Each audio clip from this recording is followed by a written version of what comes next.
Good morning. There it is. My name is Shauna Young. I'm the Executive Director of Duke TIP. We are so excited to have you here with us this morning. It's going to be a long and good, delightful day because your students are awardees in our 7th grade talent search. This is the grand recognition ceremony. And for years, what we have done is added sessions in the morning time to help you understand more information about Duke TIP's summer programs, online programs, and opportunities. I would just like to start with a huge round of applause for our awardees that are here with us today.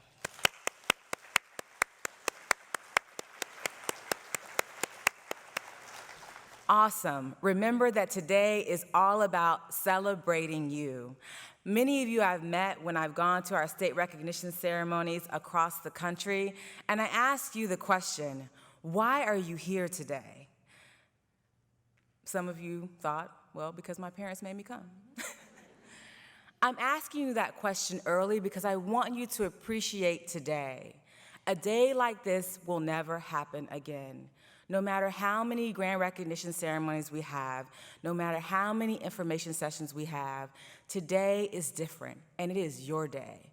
So please think about that as you go through all of the information that we are here to share with you.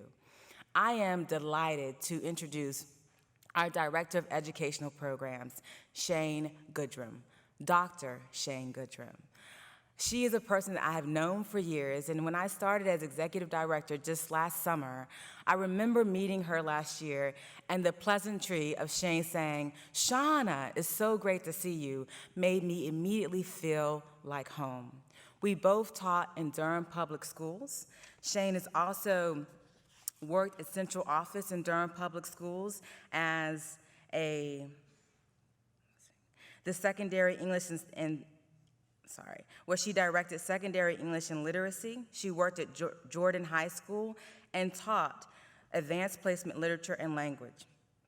After that, she served as a secondary English curriculum specialist for the North Carolina Department of Public Instruction, and then became team lead for comprehensive needs assessment, developing tools to evaluate instructional effectiveness while working with schools and districts across the state to improve student achievement.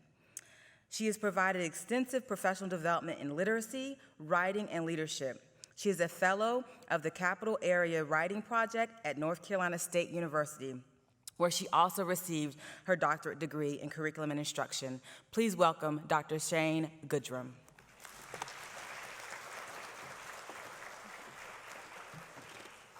Thank you, Shauna. Let me also add my congratulations to each of you here, each of you who is a student who achieved the scores that brought you here, and to the parents who raised students who were ready to achieve that accomplishment. We are so glad to have all of you here. And the group that you see up here is a team that works to develop programming for our students. And we're going to talk about all the different kinds of programming that we have, not just our summer programs. So we want you to be aware of programs that are available for your student in coming years, or perhaps for younger siblings that might not have known about those for future years. So we want to give you kind of an overview of our programs, and I'll tell you some good news and bad news. The good news is there's a lot of programming that's available. We have programs through the academic year. We have programs that happen in the summer. We have programs that happen online.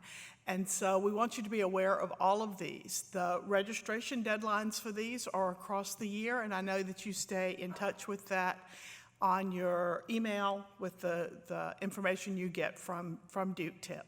But be aware that they have different registration deadlines. The bad news is if you're probably not already signed up for summer, it's probably too late for this summer. There are very few spaces. There might be a few left in the second term, but by and large, we're getting ready to open those programs in just a couple of weeks. And so as you hear about summer programming, if you're not currently set up to be in one of those, just remember that in January, we'll open the registration for that again. And as we talk, while we can talk a little bit about the different registration openings. But again, our programs are excellent, all of them, and I think that they are a wonderful opportunity for students to take advantage of through the course of their academic careers. What we'll do is we'll let each person come up and talk to you just a little bit about their program. We're going to save about half of the time, though, for your questions and answers about programming. So we'll talk briefly, and then we will open the floor for your questions, and we will try to respond to those, because the things that we may not be thinking that a parent may want to know or that a student may want to know about the programs are the things that we want to make sure we save time for, because after all, it is all about our students here. So first, Tracy Walker is going to come up and talk to us a little bit about our distance education offerings. Good morning, everyone. Welcome. My name is Tracy Walker. I'm the Assistant Director for Operations and New Program Development here at Duke TIP. I work in educational innovation and outreach, which means I have the privilege of working with our online e-studies and online e-investigators program. I'm going to talk mostly about e-studies because it's the program that's available for 7th through 11th graders, but I'll talk a little bit at the end about our online program e-investigators, which is available to 4th through 6th grade students in the summer and academic year. So e-studies is primarily for those older students. It always takes place in the summer, and it takes place over 7.5 weeks. The application tends to open in early April, very early April. eStudies is designed with a focus on connecting students to an expert instructor, connecting students to one another, and connecting students with stimulating and challenging academic content and ideas. Each course has a small student-to-instructor ratio, which is atypical for an online course. If you're familiar with those, we keep those 24-to-1. That's because that allows our instructors to provide ongoing feedback and mentorship to students over the summer. Students connect with classmates through asynchronous forum discussions throughout the week, and then the instructor hosts 2 one-hour live sessions through our web conferencing solution, and those tend to happen once during the week and once during the weekend, and students are able to attend both of those. One of the most exciting things about working in our division is that we're able to investigate leading-edge instructional technology, tools, and software, and a lot of cloud-based software, which is exciting because that expands the opportunities for both teaching and learning at a distance. If you've worked in the cloud, you know how remarkable it is to be able to collaborate with individuals, sometimes in the same exact document at the same time. Many of our students cite the collaborative learning and creation activities as their favorite parts of the eStudies course because they're able to connect with one another and build that community. This year, just for a little taste of the types of courses that we offer, eStudies students will be building virtual worlds with 3D animation and computer programming. They'll be creating and editing their own documentary films that are shot with smartphones and then edited in the cloud. They'll be designing and developing their own mobile applications and websites. They'll be investigating biotechnology and exploring how tech can enhance not just human biology, but also our environment, and exploring the relationship between architectural history and modern practice while drafting their own digital designs. So those are just an example of the types of courses that we offer across humanities and STEM, all using those instructional technology tools and all in that same 7.5-week format. The distance learning environment allows students to take their learning on the road, which is one of the things that our parents often cite as being a plus. They can still go on vacation. They can still, explore their students can still explore their own interests, such as like summer swimming or other summer camps that allow them to work a few hours a day with eStudies. But the program is not self-paced. That means that each class has a regular meeting time and a weekly assignment. And students often tackle new material together as a group, and that's by design, so that students are not sort of working on their own schedule. They're working with a team, with other collaborators. And this really helps foster that tight-knit community that I mentioned. And that happens even though our students live in different cities, in different states, and sometimes different countries. So that's really an amazing thing to watch when we're here in the office. Students cover about a semester's worth of college or advanced high school material over the summer. They'll meet other students with the same interests and passions.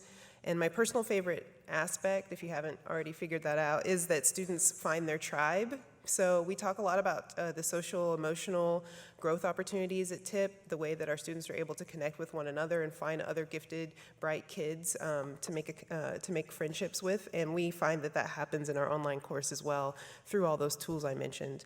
They're able to find their people, which is pretty exciting. So I want to talk a little bit about eInvestigators. This summer, we are offering 2 terms of our first online program for elementary age tipsters. This program, eInvestigators, is 1 month long, and it's for 4th through 6th grade students. The whole design behind this program is that we ask our students a pretty straightforward question that has a very complicated answer. That is, can you crack the case? So each 4-week-long mystery-based online learning experience allows students to play a role in a specific real-world case that we've designed with an expert. That might be in a field such as medicine, history, archaeology, law, cryptology. Over 1 month, our eInvestigators collect and analyze new evidence. They examine theories together. They examine how to examine a theory. And all of this work leads up to a possible answer to a real-life conundrum. So just a couple examples. This summer, we're debuting 2 new cases. One is called The Ominous Outbreak, which is a case in which our students take on the role of an epidemiologist working in the CDC. They're brought into a hospital to investigate a patient who has been admitted with unusual symptoms, and there's a risk that we've planted that this could be an outbreak, so they're in a position with high stakes to try and stop it.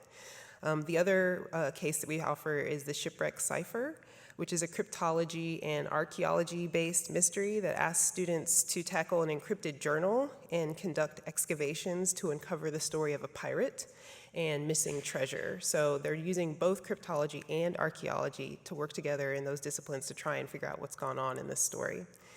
And then for all of our programs, just to wrap up, something that we like to share with parents is that we are working in the TIP authorized Google Apps for Education domain. So what that means is we have a walled garden, a safe space online for all of our students in which all of our students are working with each other. We want to emphasize that because we know that at all of these age groups, there's a sort of an awareness that digital citizenship and digital safety is something that parents are really interested in and something that we take upon ourselves to teach as well in both our programs.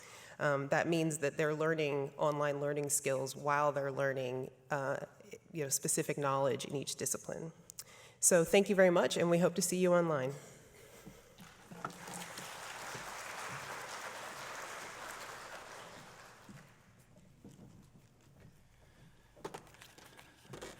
Good morning. My name is David Rosenthal, and I'm the Assistant Director of Academic Year Programming for Duke TIP's educational programs. So while many of my colleagues will spend their time here talking to you about the summer, I focus on the other 9 months of the year. So at Duke TIP, we run mainly 2 types of programs during the academic year. The first of which I'll mention, the students who are here for the ceremony have aged past already. So that's Academic Adventures. Those are 1-day Saturday classes that serve grades 4 through 6. And then we also run Scholar Weekends, which are weekend-long programs that serve grades 7 through 11. We run them at a variety of locations throughout our area. We recognize that for weekend programming, most students can't be traveling across the country, so we offer them in as wide of a geography as we can. So we run them here in North Carolina and Florida, as well as partner with other host locations throughout our talent search area in Texas, Georgia, South Carolina, Kentucky, other regions, other areas in our region.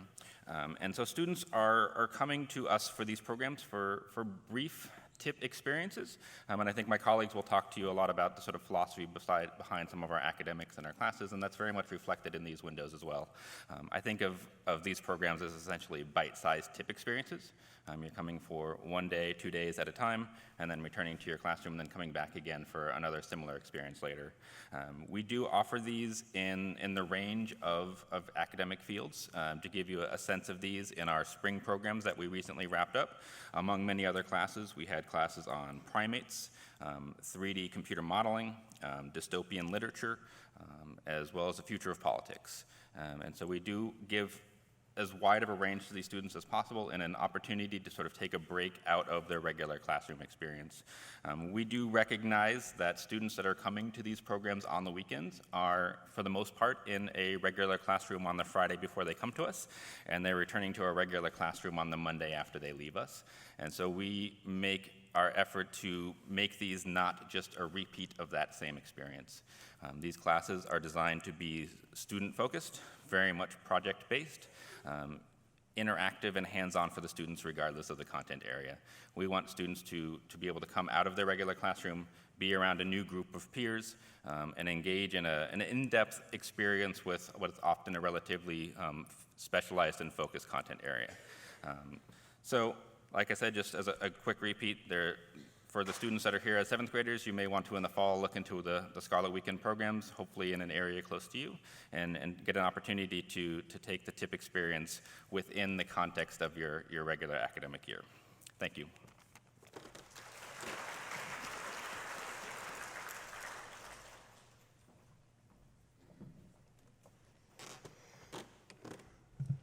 Good morning. I'm Melissa Rains. I'm the Assistant Director for Elementary Programming, which means that the program I work with is not really for most of you in the room today. I run our Crisis program, but have any of you in the room today been to the Crisis program? I see a few hands. Okay. Crisis is our first residential opportunity, and it's for our 5th and 6th grade students in the 4th through 6th grade talent search. That's the only qualification in order to attend. So if you're in the talent search and you're a 5th or 6th grader, you can sign up to attend a Crisis program. We're on 5 sites in the Southeast, North Carolina, Florida, Texas, a couple of other places. Crisis is a problem-based, project-based learning program where we look at a community crisis event each year, and students work in a variety of different professional disciplines to both look at the event and then plan for how to solve or mitigate the circumstances surrounding the event. So, for example, this year we're looking at a pandemic. We are taking a real strain, a real N strain that has been a little, under the news, and the students will then go and look at historical information and do research in a variety of fields. And one of the cool things about Crisis is we partner with an expert in each of the disciplines. So our biomedical engineering course, we partner with a biomedical engineer, we partner with epidemiologists, and we partner with professional journalists or government officials or financial experts, because we want the students to take on the role of that professional, and we want them to learn and understand that you would not plan for a crisis of this level in a vacuum. You would not have doctors in hospitals not consulting with the government officials who have to provide some of the funding, and then you have to get the information to the journalists to provide it in hopefully an ethical and an honest way. So the students participate in a variety of events. It's 1 week, which is a nice transition into the first residential experience for our younger age group. And you come to the college campus, you stay there for the week, you learn mostly the specific discipline that you're in, but another cool thing about Crisis is it's interdisciplinary across those 6 areas. So while you might spend most of your day in the epidemiologist class, you're gonna then get together with your cohort from all the other different disciplines like media or global finance or government, and you're going to work together on the final solution. We invite parents on to the campus at the beginning and the end of our program because we don't allow unaccompanied arrival, so you kind of get to see how the start of the program is, and then at the end you get to come on and see the finished product as your students present. And one of the really neat things that I get to see when I'm on campus and hear from parents about is the confidence building that this program has done for their students. I've had multiple families come up to me and say, my child would have never gotten up in front of a class and spoken and presented, and they were so confident in the way that they did that. And that's one of the really cool outcomes of spending the week with us. So if you have younger siblings or younger children that are coming up through the talent search, we are full for this summer, but we open registrations in February of every year, and we tackle a different event. And so we always have classes that appeal to science, math, and the humanities. So there's something for everyone. So check us out if you have a 5th or 6th grader coming up, and help us come and solve the crisis next summer. Thanks.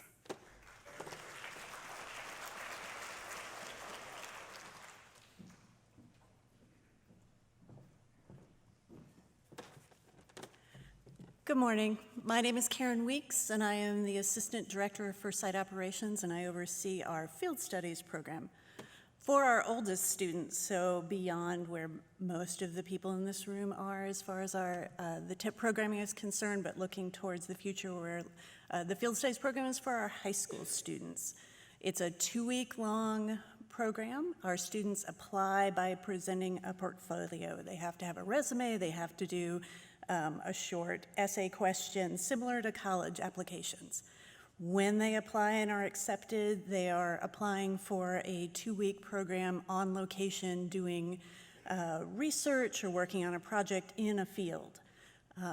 We have a lot of different locations. Some of them are on college campuses, really doing research. For instance, here on our Duke campus, we have a partnership with the Duke Lemur Center where students go and they get to go behind the scenes and actually conduct research on lemurs, on behavior of lemurs. We have a partnership with the Pisgah, Perry, which is the Pisgah Astronomical Research Institute, a course at the observatory taught by full-time astronomers where students actually design a research question and use the instrumentation there. The schedules at our different field studies are very different than our summer studies or our crisis model, where the students maybe are doing activities during the day because, for instance, to use a telescope, you're not going to be doing that in the middle of the day. You're going to be doing that late at night. In our tropical studies, we have a partnership with the Organization for Tropical Studies, where we travel to Costa Rica and study ethnobiology and tropical medicine. So the students are on research stations in Costa Rica looking at, well, what are the plants here and how are they, what are the healing properties, what are the antibacterial content of these plants, and how does that play out? Taught by people who are on the ground in Costa Rica, as well as an expert from the United States who travels with the students on a group flight there. The Field Studies program is only 2 weeks long because our high school students often are committed for a lot of different things. The further along we find our students are in their career, the more opportunities they have during their high school summers, and we want to make it a short but intense research or research opportunity for them. So thinking ahead, that is where your students could be headed to work out in the field. Thank you.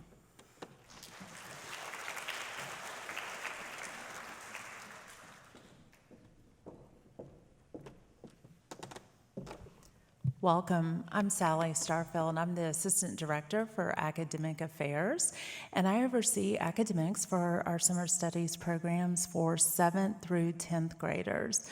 So I want to talk to you about the who, what, when, where of summer studies. So who, that's you, 7th graders.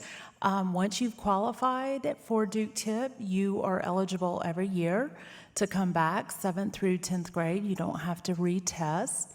And so the other who is teaching you. That's going to be content experts. Some of them may be middle school and high school teachers, but by and large, the majority are going to be subject area experts. So for architecture, we're going to have architects teach you, or we're going to have architecture graduate students who are studying the newest and latest trends and technologies in architecture. We also have to look at the what. What are you going to study? Who wants to go to school for 3 weeks in the summer and just take notes? You're not going to do that. You're going to do a lot of hands-on. You're going to work with other people who are like you, who are your idea mates. Our age mates aren't always our idea mates. So if you look at the students who come to TIP, they're kids who really want to learn in the summer about something they wouldn't typically get to learn about in school. So what we do is we divide it out into different strands. So each student's taking only one class for 108 contact hours.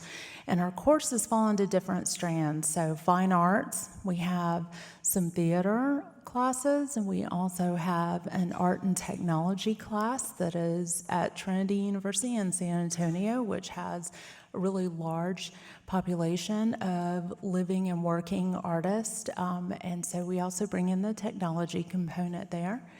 And we have humanities. We have a new class this year called the Millennial Rebirth of the Bard. So it's a modern take on Shakespeare. And among with many writing classes, we have a lot of speculative fiction, science fiction, and other types of literature and writing that appeal to our students.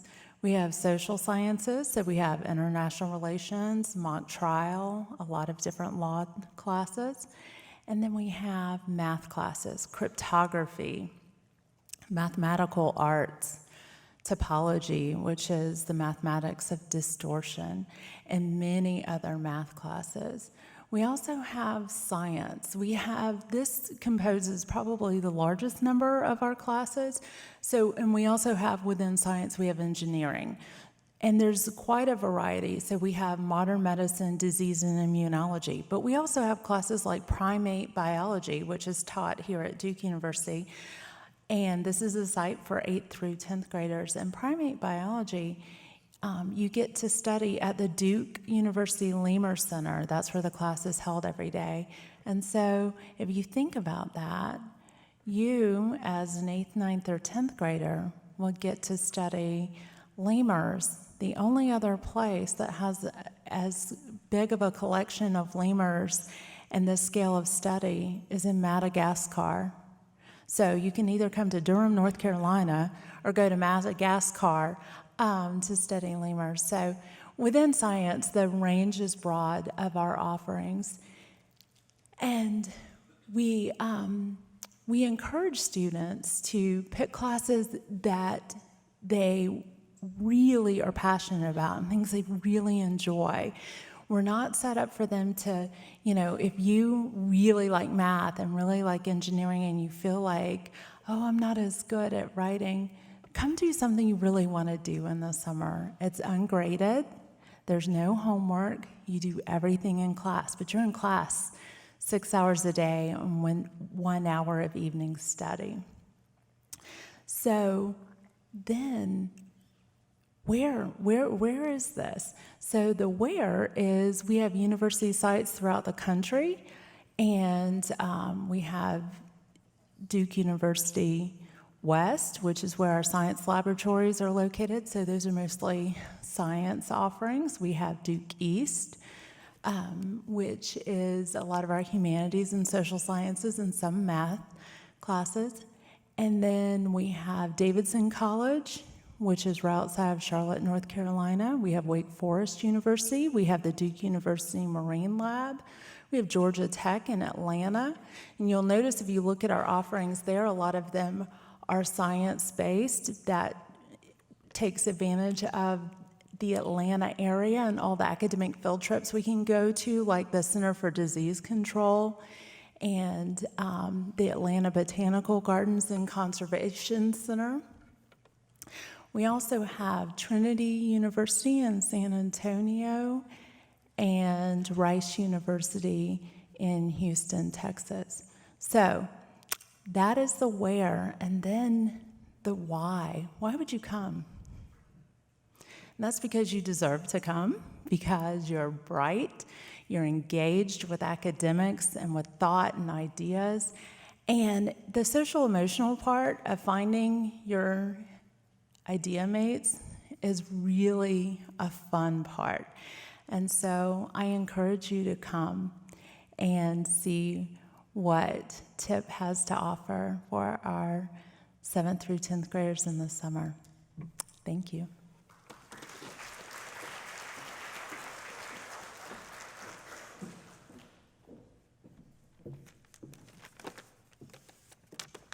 Good morning. All right, so hopefully you all ate breakfast this morning because I'm going to talk about food to start out. Now, when I was a young teen, about your age, tipsters, I loved fruit so much growing up. There was often times where that was the first snack that I would go to whenever I was playing basketball. We had basketball tournaments, and it was really the last snack that I would talk my family into letting me eat before bed. I love fruit so much so that I actually asked my mom, "Mom, do they inject high fructose corn syrup into this?" And my mom would always smirk and just let me know with amusement, "No, this fruit is sweet, it's natural. Nothing has been added, Sweet Pea." I often like to think that our students participating in our TIP programs assume that a little something extra has been injected into the Duke TIP experience. In serving as Dean of Students and Assistant Director for our residential programs, I like to smirk whenever I hear that from students. Because ultimately, the quintessence of Duke TIP, like fruit, is within the students themselves who attend. No additives or preservatives have been added. The bonds formed through the campus experience are, shall I say, organic. The thing that we must all remember, however, is that fruit is not produced for the benefit of itself, but for others. So likewise, tipsters, I hope that you realize that your gifts and your talents are not just for your benefit, but that you also realize that you can use your gifts and your talents to benefit society and to interact on a global level with your diverse and ever-changing demographic. Your parents have helped to cultivate your gifts and your talents, and our residential programs foster opportunities for you to continue to grow and to ripen in that endeavor. So you might be thinking, well, what could I expect? What can I expect whenever I attend a summer residential program with Duke TIP? You can expect that our programs are tiered, and they're featured at different levels of your development. So you heard Melissa share a little bit about the crisis program 1 week. You heard, and that's with 5th to 6th grade. We know families, you might not want to have your students away for that long. For our summer studies programs, we jump up and we do a 3-week time frame on a campus. And then the the field studies program for high school is 2 weeks, because we understand you probably are trying to fit more into your summer experience. You can also expect that you'll be actively supervised by college-level role models and mentors. We like to call them residential counselors. Families and guardians in the room, how many of you all lived on a college campus and remember your RA down the hall from you, right? Waving your hands, I see a lot of those. Very similar, we will actually have a residential counselor living within the hall with your student, and typically there's about 10 to 12 students that will partner with that particular residential counselor. They'll meet on a daily basis, and ultimately they're almost like your hall brother or your hall mom, so to speak. They're going to foster care and safety. They're going to be pitched in different locations all throughout campus, watching you and monitoring what you're up to, so that we can make sure that we're accounting for all of our students throughout the time. You can also expect that you'll be housed with a diverse group of hallmates, typically about 10 to 12 residential students in your group. And typically we'll do somewhat of a questionnaire where families and students can fill this out, and we'll learn what your pet peeves are, if you're an early bird or a night owl. And our staff will use some of that material, as well as place you based upon your gender, your age, and your interests that you've outlined there. And we know a lot of students may be grade skipped, so we try to tier that. And if we have any grade skip students, we'll cluster them together as hallmates. You also expect that you'll be challenged to grow. We actually have intentional programming efforts outside of the classroom.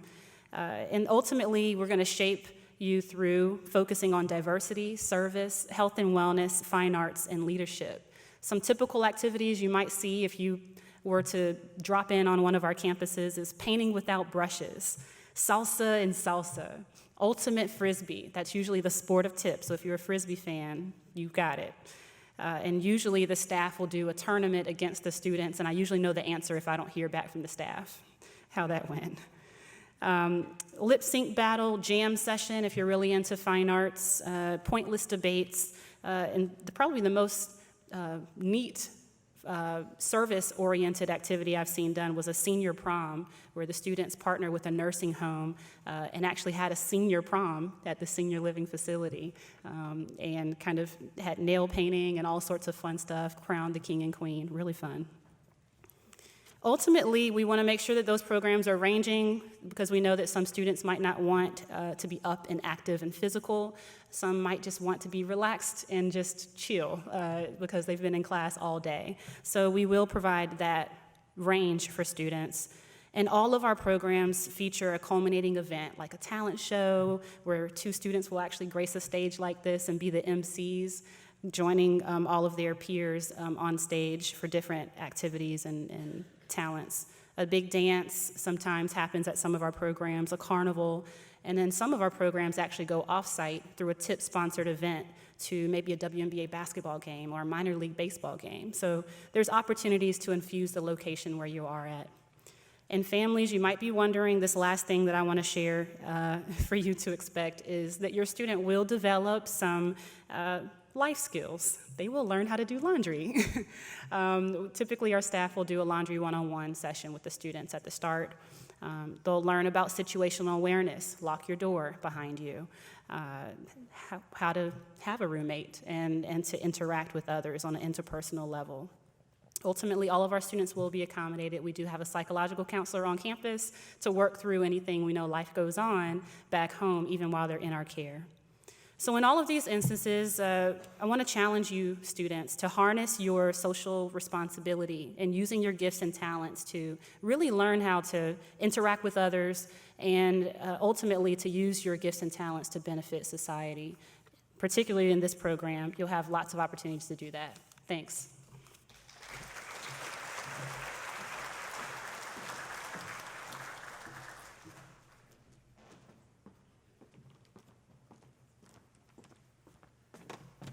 Hi, good morning one more time.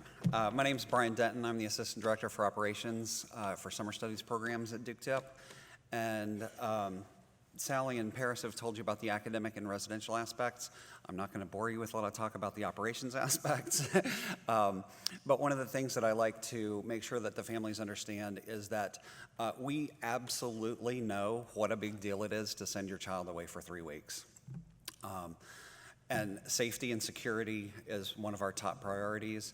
There's a ton of arrangements that happen ahead of time for these programs, and so I work with my colleagues throughout the year to arrange dining, housing, buses, all sorts of aspects of the program, classrooms, all sorts of reservations. And working with our staff, we have about a month and a half ago, we had a training session here in Durham for over 115 staff members that will serve as the leadership teams on these sites. And so we spend our entire year, we spend 10 months of the year for the 2 months in the summer to make sure that those programs come off as smoothly as possible. I know that thinking about those programs is something that many of you have thought about. We also know that a lot of families are not quite ready at 7th grade to send students off, and so a lot of families wait the year, and in your case, if you're waiting for next summer, one of the biggest differences is that this year registration happened in March because we had to wait for your scores. Next year, registration is in January because we already have your scores, and somebody along the way mentioned that you don't have to retest. Once you've qualified, you're qualified for the next 4 summers for summer studies programs.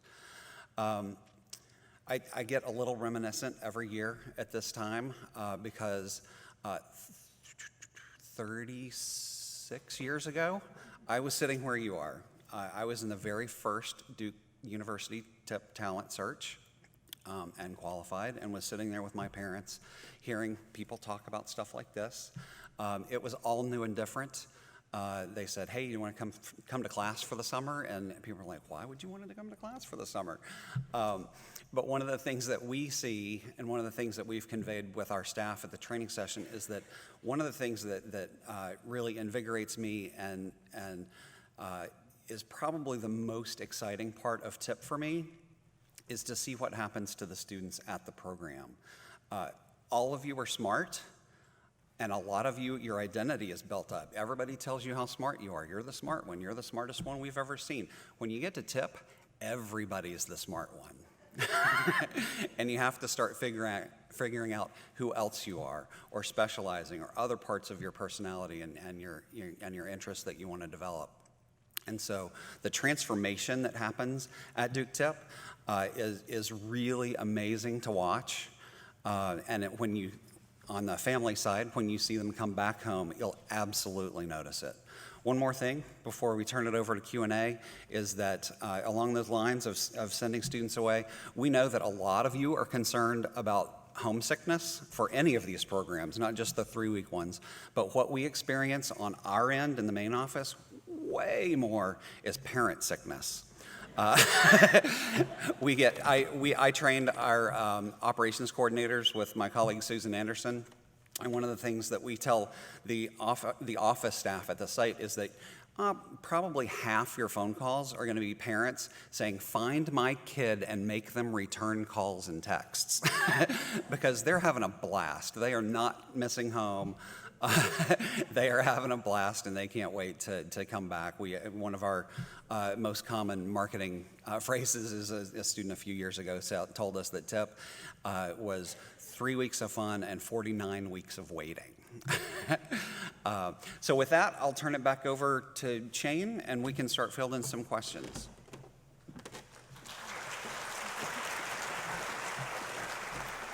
Great. So now we want to know what we didn't say that you'd like to know. So we've got people out in the audience to bring a microphone to you because we won't be able to hear you even if you think you're yelling. So if you'll wait for that microphone to come to you, and then we have a mic up here, and the pertinent person will respond to your question. And we have some time to share that. So let's see what you've got in mind that you'd like to know. I just want to know, do you have someone on staff that can administer like daily medications to the children? We do this year. We have a nurse that will be on site there to oversee medications and track medications.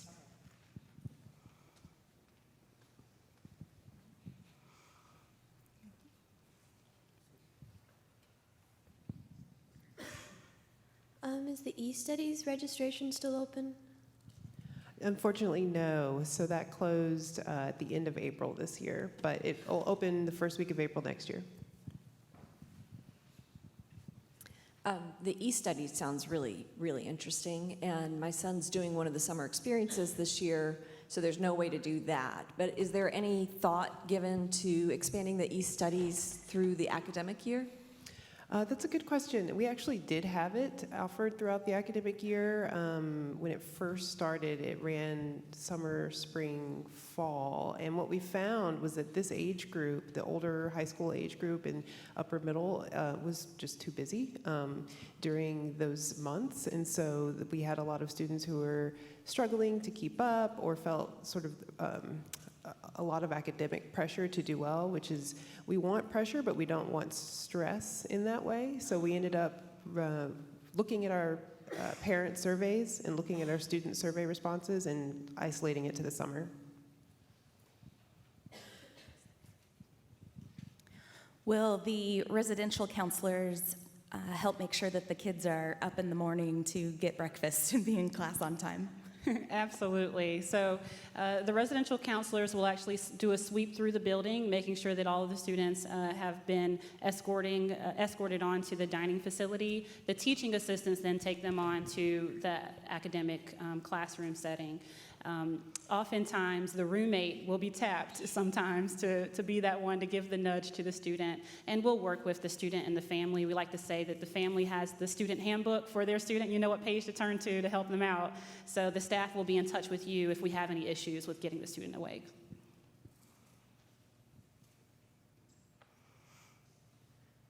Other things you'd like to know?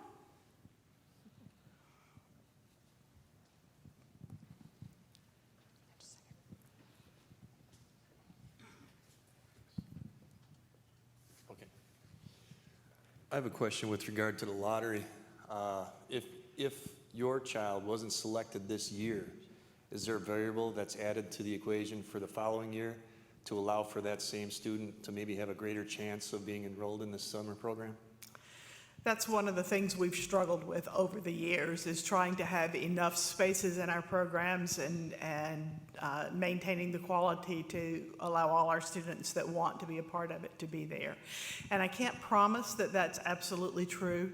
TIP has opted not to weight things in that way. But what we can encourage you to do is to get those applications in early. We have opened an additional site this year, and we continue to monitor that to try to alleviate that issue. And so I will tell you that most kids do at some point get in here, but we don't. The other thing that we often hear is, well, my kid went last year, shouldn't I have an extra chance of getting in this year? And so we don't do either of those things, so to keep it even across all the tipsters that would like this opportunity. I know it's not a popular answer, but we do keep trying to meet the need. We enrolled the first day that it was available. And often, many of those things are, many of the applications come in the first day. It also depends on the courses that you choose. Some courses, we could probably have filled about 2.5 sites with particular kinds of courses, but we want to be able to have the lab space to utilize those courses so we don't just duplicate them there. So I do know admissions is one of those things, and I'll be available during the break and things so that we don't spend our whole time talking about the admissions process, but I will be available to talk about that with you if you'd like.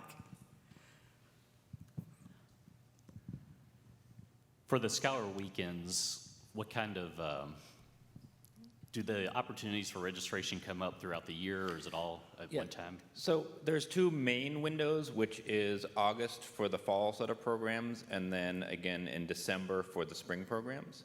So keep an eye on the website, though. Some of those locations do run at somewhat offset schedules, so some of the locations do have registration windows a little different, but August and December are the 2 main windows. Can you describe the screening or background checks that you do for instructional staff and residential staff?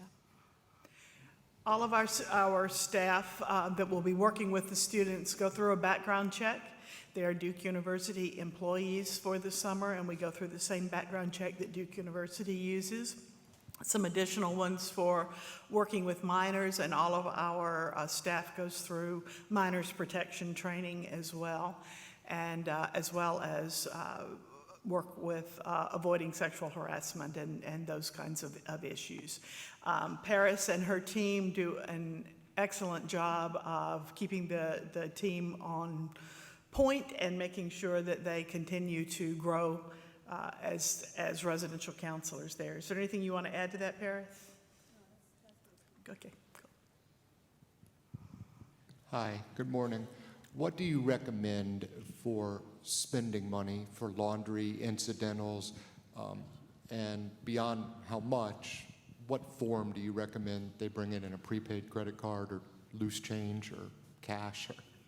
We've seen a variety of formats for that. And so in our guide to summer studies, it actually lists an arbitrary number. We're not letting families know this is what you have to bring for incidentals or emergencies, but we tend to say $100 for a 3-week period of time. I have heard of families using a prepaid card being the most convenient. And then oftentimes you would have access to know what the laundry facilities are like at a campus so that you know if it's coin operated or by swipe card through the campus. You would just have the student load it. One campus in particular, Davidson College, kind of in the middle section, we've got a good handful of Davidson students who will be attending this summer, but they actually have a laundry service. Not anymore. We'll be updating that information for you all. So that's the only campus that actually offers that. But beyond that, just have them tuck away their card. We have access to ATMs around the campus as well.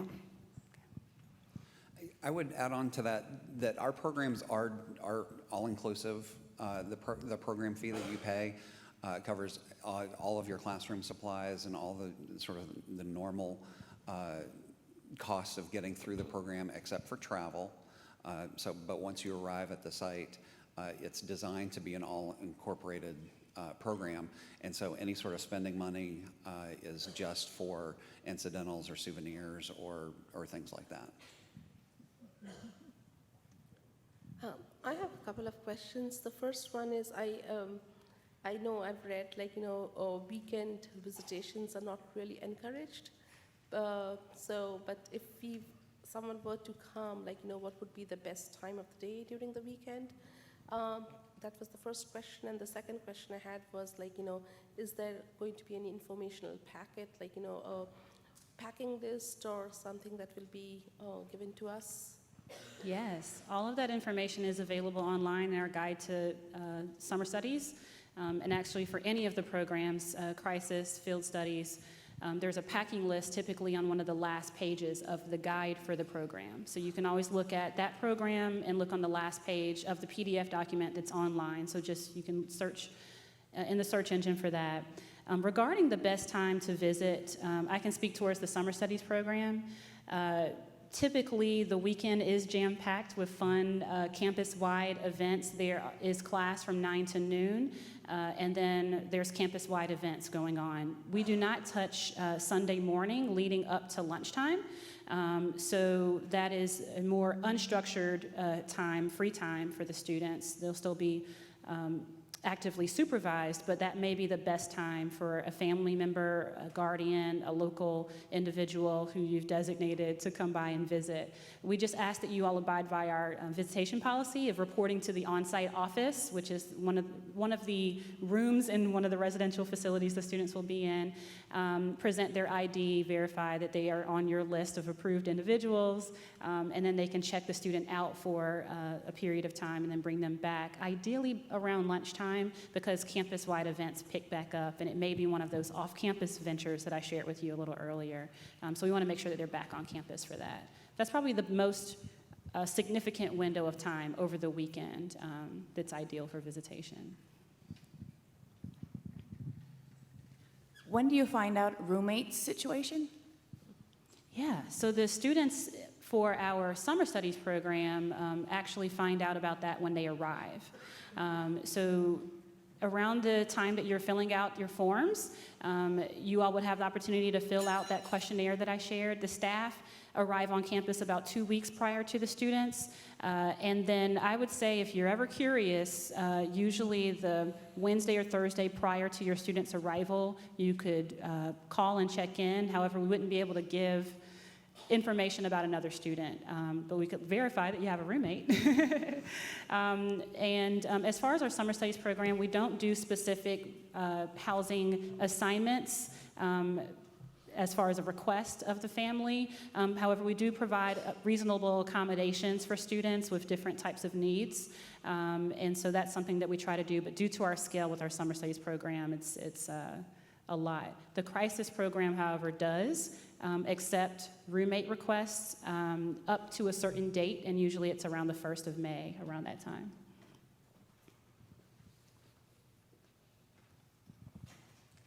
For the summer studies programs, when will the parents know specific field trips or off-campus activities or things like that? Sure. So the first day of class, the students get a syllabus, and the instructor and the teaching assistant go over what they're going to be doing during that time period.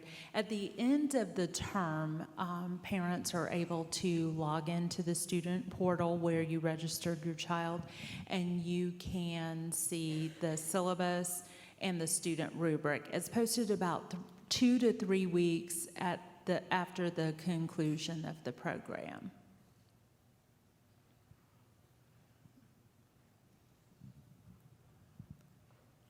Other questions? We've got about 5 more minutes here. Do you have other things that are on your mind?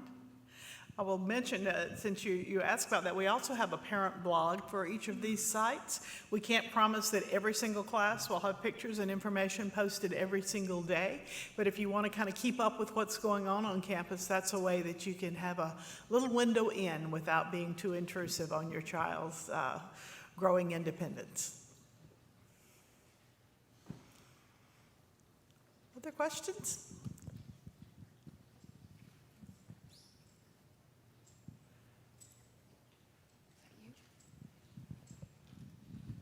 Yeah, I have another question. Probably it's going to sound a little funny, but when you all were asking about the questionnaires for pairing up roommates, there was a scale of 1 to 10 asking, like, if someone's a neat freak versus, like, the most messiest person in the world.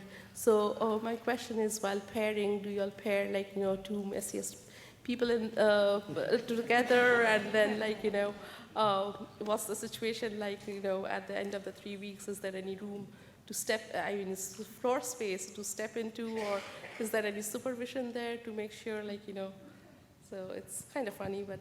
Right, it is. Just But curious. I always get a trip out of the scales too sometimes.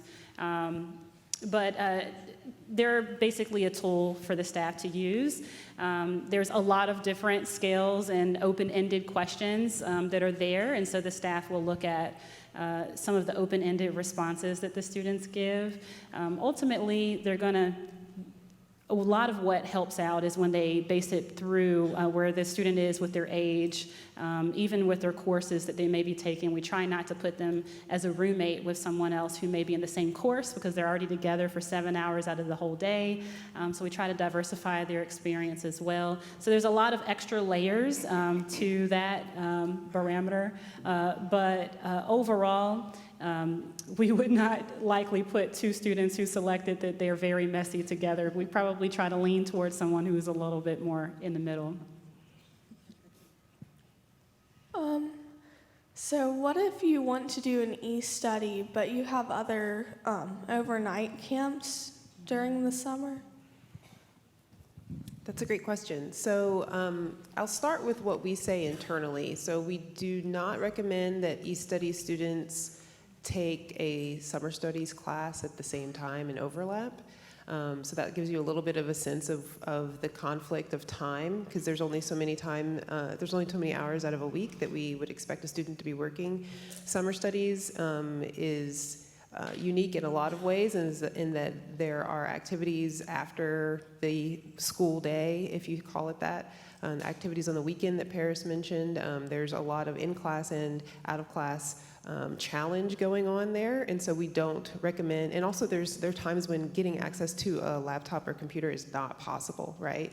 And so that's why we don't advise it internally. If a student is attempting to enroll in both, our system will catch it in some way, or someone will give that person a call and say, hey, we recommend you make a choice. Let us know which one you want to go with. So that's our internal recommendation. I would probably carry that forward and look at the overnight camp and say, okay, what is their computer policy?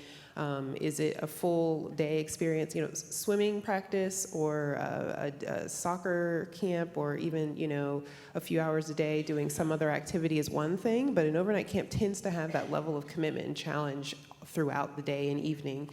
We find that our students on campuses here are exhausted, and they are putting forth a lot of intellectual energy towards summer studies during the day. Asking that student to come back and do an additional 2 to 4 hours or sign on at a certain time to do the live session is quite a bit. So I would probably shy away from it, but you can also review the e-studies absence policy and see if what you have in mind and your camp's policy allows you to do both and evaluate it. And then we also, during the application season, we get this question a lot, and people give us specifics, and they say, okay, this is the time commitment, this is what they'll let me do with the computer, what do you think? And we can always give you advice. I know we're all focused right now on what's going on with students this summer, but you all are probably thinking now about programs and opportunities and things that are going on the next year. Can you tease us with anything that you're thinking about in terms of new subject areas for the upcoming year? We're always thinking ahead. Sally, is there something that you want to particularly mention? So that's a great question. Our best course ideas come from students and staff. We have to consider what is available at that campus. So it doesn't make sense to offer a immunology class at a place that we're not going to have a biology lab. And so we're moving into more of the classes where students at a 7th and 8th grade site can take a class like archaeology and anthropology, stones and bones. And then at 8th through 10th grade site, there's an extension of that. So there's forensic anthropology and other types of classes that extend on that. We had forensic science for years, and it was so popular, and kids would want to take it again, even though they had learned about it. So we learned we needed to branch out and have other classes. So at the 7th and 8th grade level, we have crime scene investigations, and then forensic science at 8th through 10th, forensic anthropology. We have at the 7th and 8th grade level a regular studio architecture introductory class, and then at the 8th through 10th grade level at Rice University we have it's called urban architecture, but it's really architecture in the city with Houston as a backdrop because of their unique zoning, meaning that they don't have a lot of zoning in place. And so the students look at the city and that kind of thing. So we have a lot of the branching out from what students are already interested in, immunology to biology of cancer and that kind of thing. Got one more question here, and then we're going to give you a break so that you can stand up and move a little bit before the next session starts. Go ahead. So, good morning. I had a question about for summer studies. Are there any recommendations or restrictions on electronic devices? So which kinds can be brought or encouraged or discouraged? Summer studies, students can bring their electronic device if they would prefer. Many times they won't be required to bring it for their courses. They would be notified if there may be some use of that for their particular course. We try to encourage families to help us out and only message and kind of do those things during the free time slots that we have in the morning, the afternoon, and the evenings for the students so that while they're in class, they're not pitter-pattering away messaging. And ultimately, that's really the parameter. They can bring their device. We found that phones do so much. They are their e-reader, they're their video recorder for capturing their fun moments. So we do have all of the students sign off on a digital citizenship agreement so that they can be good digital citizens through use of their electronics.